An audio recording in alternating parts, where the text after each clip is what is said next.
नमस्कार। आज हम एक बहुत ही ज़रूरी विषय पर बात करने वाले हैं। स्वास्थ्य बीमा, मतलब हेल्थ इंश्योरेंस। भारत में ये क्या है, कैसे काम करता है, इसकी ज़रूरत क्यों है? हमारे पास कुछ स्वास्थ्य बीमा पर आधारित दस्तावेज हैं और हमारा इरादा है कि इस जानकारी को आसान भाषा में समझें। तो चलिए शुरू करते हैं ये चर्चा। बिल्कुल। और शायद इसकी शुरुआत करने के लिए सबसे अच्छा पॉइंट है विश्व स्वास्थ्य संगठन, मतलब डब्ल्यूएचओ की स्वास्थ्य की परिभाषा। डब्ल्यूएचओ कहता है कि स्वास्थ्य का मतलब सिर्फ ये नहीं कि कोई बीमारी या कमजोरी ना हो। अच्छा, तो फिर क्या है? ये एक कंप्लीट स्टेट है। मतलब शारीरिक, मानसिक और सामाजिक हर तरह से पूरी तरह ठीक होना। ये परिभाषा अपने आप में बहुत गहरी है। हाँ, ये बात तो सोचने वाली है। मतलब सेहतमंद होना सिर्फ डॉक्टर से दूर रहना नहीं है। इसमें हमारा मानसिक सुकून, हमारा सामाजिक दायरा, सब कुछ आता है। लेकिन रोजमर्रा की जिंदगी में सेहत बनाए रखना हमेशा अपने हाथ में तो नहीं होता। यहीं पर शायद हेल्थ इंश्योरेंस आता है ना? ये असल में है क्या चीज और इसकी जरूरत क्यों है? बिल्कुल सही पॉइंट उठाया आपने। देखिए, हमारी सेहत पर ना कई चीज़ों का असर पड़ता है। जैसे हमारी लाइफस्टाइल, क्या खाते हैं, कितनी एक्सरसाइज करते हैं, आराम कैसा है। फिर हमारा माहौल, हवा, पानी, आसपास की सफाई और हाँ, जेनेटिक्स भी, जो हमें अपने माता पिता से मिलता है। तो इन सब के साथ कुछ ना कुछ रिस्क तो हमेशा रहता ही है। मतलब किसे पता कब कोई बीमारी आ जाए या कोई एक्सीडेंट हो जाए। और खर्चे, आजकल तो इलाज करवाना मतलब जेब खाली करना। जरा सी बीमारी या चोट भी सारी बचत ले जा सकती है। बिल्कुल। यहीं पर स्वास्थ्य बीमा एक तरह से सुरक्षा कवच बनता है। ये एक समझौता है, समझिए। हम एक तय रकम, जिसे प्रीमियम कहते हैं, बीमा कंपनी को देते हैं और बदले में कंपनी वादा करती है कि अगर हमें कोई तय स्वास्थ्य समस्या हुई तो इलाज का खर्च वो उठाएगी। जाहिर है, पॉलिसी की शर्तों के अंदर। तो ये अचानक आने वाले बड़े खर्चों से हमें बचाता है, ताकि हम पैसों की चिंता छोड़ जरूरी इलाज पर ध्यान दे सकें। ये रिस्क बांटने का तरीका है। ये समझना जरूरी है। तो बीमा हमें अचानक आने वाले मेडिकल खर्चों से बचाता है। अब ये जो स्वास्थ्य सेवाएं हैं, ये मिलती कैसे हैं? क्या इनके भी अलग अलग लेवल होते हैं? हमारे स्रोत बताते हैं कि स्वास्थ्य सेवाएं असरदार होने के लिए कुछ शर्तें पूरी करनी होती हैं। जैसे वो जरूरत के मुताबिक हों, सबको कवर करें, काफी हों, आसानी से मिलें और महंगी ना हों। इन सेवाओं के स्तरों के बारे में थोड़ा और बताइए ना। जरूर। स्वास्थ्य सेवाओं को ना आमतौर पर 3 लेवल में बांटा जाता है: प्राइमरी, सेकेंडरी और टर्शरी। ताकि वो अलग अलग जरूरतों को पूरा किया जा सके। जी। पहला है प्राइमरी हेल्थ केयर, यानी प्राथमिक स्वास्थ्य सेवा। प्राइमरी मतलब वो पहला पॉइंट जहां हम किसी स्वास्थ्य समस्या के लिए जाते हैं। जैसे हमारे पड़ोस के डॉक्टर, छोटे क्लिनिक, नर्सें।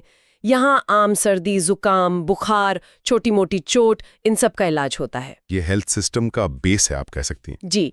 जैसे किसी को बुखार हुआ तो वो पहले अपने फैमिली डॉक्टर के पास जाएगा।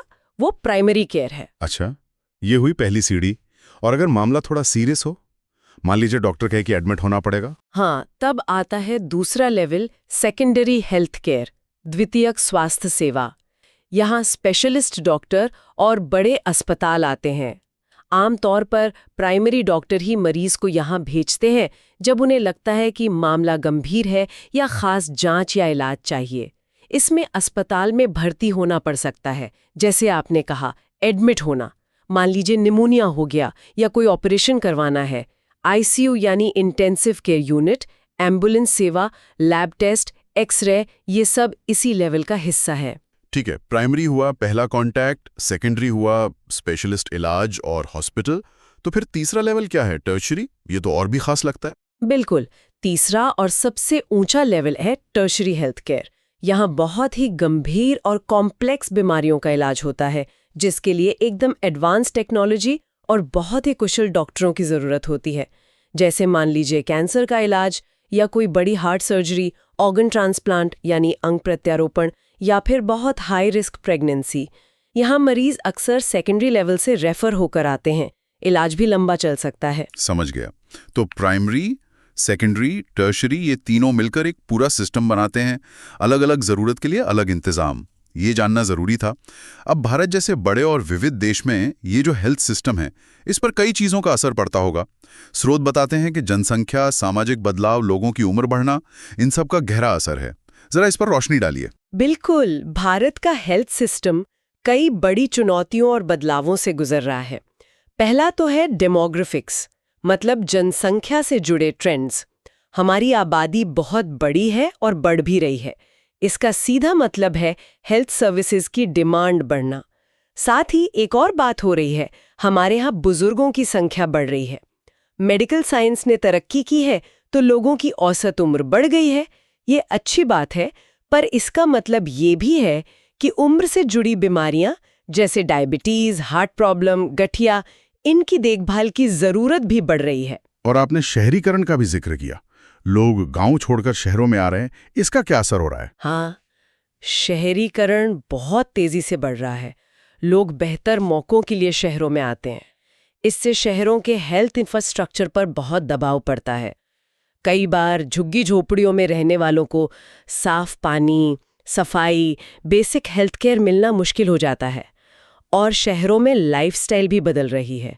खान पान बदल गया है, फिजिकल मेहनत कम हो गई है, स्ट्रेस बढ़ गया है। नतीजा, लाइफस्टाइल डिजीज, मोटापा, डायबिटीज, हाई बीपी, दिल की बीमारियां, ये सब तेजी से बढ़ रही हैं। तो एक तरफ बढ़ती आबादी, बुजुर्गों की जरूरतें, दूसरी तरफ ये शहरीकरण और नई तरह की बीमारियां, ये सब मिलकर हेल्थ सर्विसेज और जाहिर है हेल्थ इंश्योरेंस की मांग को भी बढ़ा रहे हैं और पूरे सिस्टम को और कॉम्प्लेक्स बना रहे हैं। बिल्कुल सही। इन सभी फैक्टर्स ने मिलकर भारत में हेल्थ केयर और इंश्योरेंस सेक्टर के विकास को दिशा दी है और आगे भी देते रहेंगे। अच्छा, इन सब जरूरतों और चुनौतियों को देखते हुए ये जानना दिलचस्प है कि भारत में लोगों को स्वास्थ्य खर्चों से बचाने की संगठित कोशिशें कब और कैसे शुरू हुई। स्रोत बताते हैं कि शुरुआत आज़ादी के ठीक बाद हुई थी, खासकर कामगारों के लिए। कर्मचारी राज्य बीमा योजना ESI के बारे में बताइए। हाँ, ये एक बहुत महत्वपूर्ण शुरुआत थी। भारत में ऑर्गेनाइज्ड हेल्थ इंश्योरेंस का पहला बड़ा कदम 1948 में ESI एक्ट के जरिए उठाया गया। इसे लागू करने वाली बॉडी है ESIC, कर्मचारी राज्य बीमा निगम। ये योजना शुरू में उन फैक्ट्री वर्कर्स के लिए थी जिनकी तनख्वाह एक लिमिट तक थी, उस समय शायद 15,000 रुपये महीना। इसका मॉडल भी बड़े इंटरेस्टिंग था। इसमें कर्मचारी अपनी सैलरी का छोटा हिस्सा 1.75% देते थे, मालिक थोड़ा ज्यादा 4.75% में लाते थे, और राज्य सरकारें भी मेडिकल खर्च का कुछ हिस्सा 12.5% देती थी। अरे वाह, ये तो सबकी भागीदारी वाला मॉडल था। इसमें कवर क्या क्या होता था? ESI ने धीरे धीरे अपने खुद के अस्पताल और डिस्पेंसरीज भी खोले। जहां उनकी अपनी सुविधा नहीं थी, वहां उन्होंने दूसरे सरकारी या प्राइवेट अस्पतालों से टाई अप किया। इसके तहत जो बीमित व्यक्ति था और उसका परिवार, उन्हें ESI की सुविधाओं में लगभग मुफ्त और काफी बड़ा कवरेज मिलता था। और सिर्फ इलाज नहीं, इसमें मैटरनिटी बेनिफिट, बीमारी या चोट की वजह से काम पर ना जाने पर सैलरी लॉस का मुआवजा, विकलांगता लाभ, और अगर मृत्यु हो जाए तो अंतिम संस्कार का खर्च भी शामिल था। ये उस जमाने के हिसाब से बहुत कॉम्प्रिहेंसिव था। हाँ, यानी ये सिर्फ हॉस्पिटल के बिल तक नहीं था, बल्कि इनकम लॉस और दूसरी चीजों का भी ध्यान रखता था। ESI के बाद क्या सेंट्रल गवर्नमेंट के कर्मचारियों के लिए भी कुछ आया? सरकार ने अपने कर्मचारियों और पेंशनरों के लिए, मतलब जो सिविलियन नौकरियों में थे और उनके परिवार वालों के लिए, CGHS यानी केंद्रीय सरकार स्वास्थ्य योजना शुरू की। ये भी सरकारी कर्मचारियों के लिए एक बड़ी हेल्थ सिक्योरिटी स्कीम साबित हुई। ये आज भी चल रही है और काफी फैली हुई है। तो शुरुआत हुई फैक्ट्री वर्कर्स और सरकारी कर्मचारियों से। आम जनता के लिए, परिवारों के लिए मार्केट में हेल्थ इंश्योरेंस कब आया? आम लोगों के लिए एक स्टैंडर्ड हेल्थ इंश्योरेंस पॉलिसी आने में थोड़ा टाइम लगा। पहली ऐसी पॉलिसी जिसे हम आज की मेडिक्लेम पॉलिसी का पूर्वज कह सकते हैं, वो 1986 में आई। इसे देश की चारों सरकारी जनरल इंश्योरेंस कंपनियों ने मिलकर लॉन्च किया था, जैसे national insurance, new India assurance वगैरह। नाम था मेडिक्लेम। ये पॉलिसी मेनली हॉस्पिटल में भर्ती होने पर जो खर्चे होते थे उन्हें एक सालाना लिमिट तक कवर करती थी। हाँ, इसमें कुछ चीजें शामिल नहीं थी, मतलब एक्सक्लूजन्स थे और कुछ लिमिट्स भी थीं। जैसे जैसे मार्केट बढ़ा, इस मेडिक्लेम पॉलिसी में कई बार बदलाव भी हुए, सुधार भी हुए। तो सफर ESI और CGHS जैसी सरकारी स्कीम से शुरू होकर 80 के दशक में आम लोगों के लिए मेडिक्लेम तक पहुंचा। अब अगर आज के भारतीय हेल्थ इंश्योरेंस मार्केट को देखें तो ये तो काफी बदल चुका होगा। इसका स्ट्रक्चर कैसा है, कौन कौन है इसमें मुख्य प्लेयर्स? स्रोत बताते हैं कि इसमें सरकारी और निजी दोनों सेक्टर की बड़ी भूमिका है। बिल्कुल, आज का भारतीय हेल्थ इंश्योरेंस और हेल्थ केयर मार्केट वाकई बहुत बड़ा और मल्टी लेयर्ड है। पहले बात करते हैं हेल्थ केयर देने वालों की, यानी इंफ्रास्ट्रक्चर की। जैसा आपने कहा, इसमें पब्लिक यानी सरकारी और प्राइवेट यानी निजी दोनों शामिल हैं। सरकारी सेक्टर में क्या क्या आता है? पब्लिक हेल्थ सेक्टर की पहुंच गांवों तक है। इसमें एकदम जमीनी स्तर पर आंगनवाड़ी कार्यकर्ता, ट्रेन्ड दाइयां, टीबीएस और आशा वर्कर्स हैं जो बेसिक हेल्थ और न्यूट्रिशन सर्विस देती हैं। फिर आते हैं सरकारी हेल्थ सेंटर, गांव में सब सेंटर और पीएचसी, प्राइमरी हेल्थ सेंटर, और थोड़े बड़े लेवल पर सीएचसी, कम्युनिटी हेल्थ सेंटर। इनके ऊपर डिस्ट्रिक्ट हॉस्पिटल और फिर राज्यों की राजधानियों और बड़े शहरों में बड़े सरकारी अस्पताल, स्पेशलिटी और टीचिंग अस्पताल। इनकी संख्या हजारों में है। इनके अलावा रेलवे, डिफेंस जैसे बड़े सरकारी विभाग भी अपने कर्मचारियों के लिए बड़े हॉस्पिटल नेटवर्क चलाते हैं। और प्राइवेट सेक्टर, ये तो शायद और भी ज्यादा फैला हुआ है। प्राइवेट सेक्टर तो बहुत ही डाइवर्स है। इसमें छोटे अकेले डॉक्टर के क्लिनिक से लेकर बड़े बड़े कॉर्पोरेट हॉस्पिटल चेन तक सब है। चैरिटेबल ट्रस्ट के अस्पताल भी हैं, नॉन प्रॉफिट संगठन भी हैं। आपको स्टैंड अलोन स्पेशलिटी सर्विसेज मिलेंगी, जैसे सिर्फ आंखों का अस्पताल या डायबिटीज क्लिनिक। बड़ी संख्या में डायग्नोस्टिक लैब्स और फार्मेसी की दुकानें भी प्राइवेट सेक्टर का हिस्सा हैं। और एक इंटरेस्टिंग बात, भारत में आयुर्वेद, होम्योपैथी, यूनानी, सिद्ध जैसी जो ट्रेडिशनल और अल्टरनेटिव मेडिसिन है, AYUSH, उनके क्वालिफाइड डॉक्टरों की संख्या भी दुनिया में सबसे ज्यादा है। ये भी हेल्थ केयर सिस्टम का एक अहम हिस्सा है। हाँ, ये भी सच है कि इसमें कुछ बिना डिग्री या योग्यता वाले प्रैक्टिशनर भी हैं, जो एक चुनौती है। इस पूरी तस्वीर में दवा उद्योग, फार्मा इंडस्ट्री का रोल भी तो बहुत बड़ा होगा। निश्चित रूप से भारतीय फार्मा इंडस्ट्री आज दुनिया की बड़ी इंडस्ट्रीज में से एक है। ये हजारों करोड़ रुपए का सेक्टर है और लाखों लोगों को रोजगार देता है। देश में हजारों दवा कंपनियां हैं जो हर तरह की दवाएं बनाती हैं, जेनेरिक भी, ब्रांडेड भी। दवाओं की कीमतों पर कंट्रोल रखने के लिए एक सरकारी संस्था भी है, NPPA, national pharmaceuticals price authority. Health care की कॉस्ट में दवाओं का बड़ा हिस्सा होता है, इसलिए ये इंडस्ट्री बहुत महत्वपूर्ण है। ये तो हुई इलाज और दवा देने वाली व्यवस्था। अब आते हैं बीमा देने वालों पर। कौन सी कंपनियां हेल्थ इंश्योरेंस बेचती हैं? हेल्थ इंश्योरेंस मुख्य रूप से जनरल इंश्योरेंस कंपनियां देती हैं। इनमें सरकारी कंपनियां भी हैं, प्राइवेट भी। लेकिन पिछले कुछ सालों में एक नया ट्रेंड आया है, स्टैंड अलोन हेल्थ इंश्योरेंस कंपनियां। ये ऐसी कंपनियां हैं जो सिर्फ और सिर्फ हेल्थ इंश्योरेंस पर ही फोकस करती हैं। स्रोत बताते हैं कि भारत में ऐसी 5 खास कंपनियां काम कर रही हैं। ये अक्सर ज्यादा नए तरह के प्रोडक्ट्स लाने की कोशिश करती हैं। तो बीमा कंपनियां पॉलिसी बेचती हैं, लेकिन ग्राहकों तक पॉलिसी पहुंचाने और बाद में क्लेम प्रोसेस में मदद करने के लिए बीच में भी तो कई लोग और संस्थाएं होती हैं। हाँ, बिल्कुल।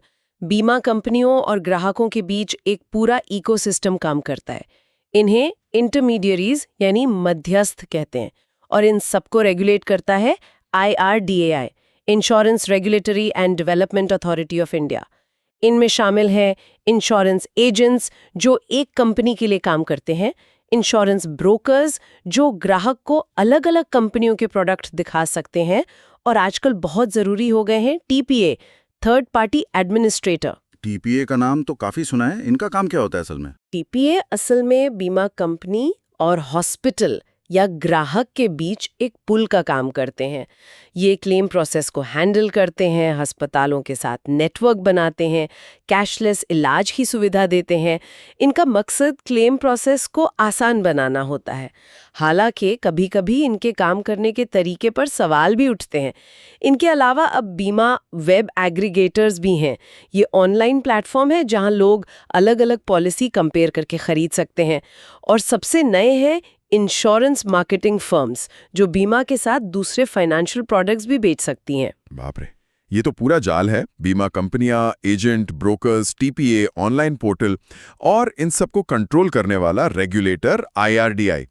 इनके अलावा क्या और भी सपोर्टिंग ऑर्गेनाइजेशंस हैं? हाँ, इस पूरे सिस्टम को ठीक से चलाने के लिए कुछ और संस्थाएं भी जरूरी हैं। IRDAI तो मेन रेगुलेटर है ही। बीमा कंपनियों के अपने संगठन हैं, जैसे जनरल इंश्योरेंस काउंसिल और लाइफ इंश्योरेंस काउंसिल। एक insurance information bureau of India है जो इंडस्ट्री का डेटा जमा करता है और एनालिसिस करता है ताकि ट्रांसपेरेंसी रहे। बीमा सेक्टर के लिए प्रोफेशनल्स तैयार करने वाले एजुकेशनल इंस्टीट्यूट हैं। और जाहिर है डॉक्टर, अस्पताल और कानूनी संस्थाएं जैसे कंज्यूमर कोर्ट्स ये भी इस इकोसिस्टम का हिस्सा है, खासकर जब क्लेम या किसी झगड़े की बात आती है। तो कुल मिलाके ये एक बहुत बड़ा और कॉम्प्लेक्स नेटवर्क है।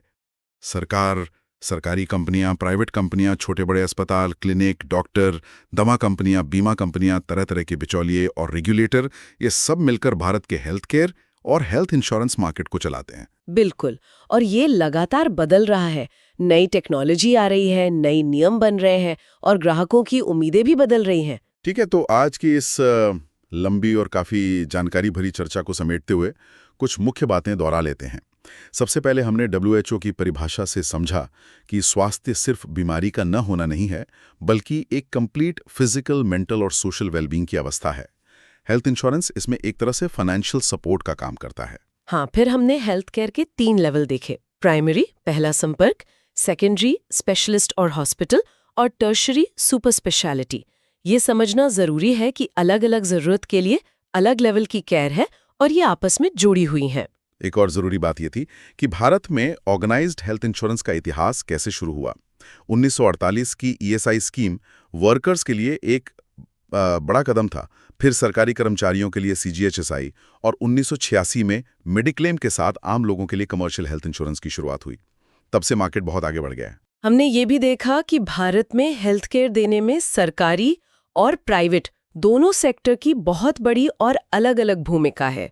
सरकारी सिस्टम जहां वाइड कवरेज पर फोकस करता है, वहीं प्राइवेट सेक्टर में काफी वैरायटी और कई बार स्पेशलिटी मिलती है। और हाँ, बड़ी फार्मा इंडस्ट्री भी इस सिस्टम का अहम हिस्सा है। और आखिर में हमने इस मार्केट के अलग अलग प्लेयर्स को समझा। बीमा कंपनियां, जनरल और स्टैंड अलोन, TPA जैसे जरूरी मध्यस्थ, एजेंट, ब्रोकर, वेब एग्रीगेटर्स और इन सब पर नजर रखने वाला रेगुलेटर IRDAI।